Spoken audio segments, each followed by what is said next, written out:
ఒకార సంధి బాల వ్యాకరణంలో మొట్టమొదటి సంధి ఒకార సంధి.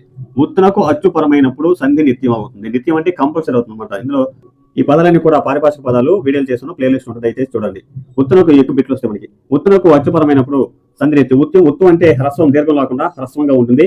ఇక్కడ ఏ అచ్చైనా ఆ నుండి అవు వరకు ఏ అచ్చైనా ఉండొచ్చు. ఇలా ఉంటే ఇక్కడ ఉన్న ఊ పోతుంది, ఇక్కడ ఉన్న అచ్చు ఏదైతే ఉందో ఆ అచ్చు ఇక్కడ హల్లులో చేరిపోతుంది. మొదటి పదం ఎప్పుడు కూడా హల్లులో ఉన్న అచ్చు ఉంటుంది. ఇక్కడ ఊ ఉన్నది చూడండి, ఊ దీర్ఘం లేకుండా ఉండాలి. ఊ ఇక్కడ ఏ అచ్చైనా పర్వాలేదు, ఏ అచ్చైనా పర్వాలేదు. వస్తే ఇక్కడ ఊ పోయి ఇక్కడ అచ్చునే చేరిపోతుంది. చూడండి, డు అనేది డా అయింది చూసారా, రు అనేది రే అయింది. ఇక్కడ ఏ ఉంది కాబట్టి ము ఊ ము అయింది. రెండు ఒకటే కాబట్టి మార్పు లేదు. కాబట్టి సార్వత్రిక సంధిలో వచ్చేటప్పుడు ఇటు మనం కన్ఫ్యూజ్ పడతాం. ఇటువంటి ఉదాహరణలు ఎక్కువగా చూడండి.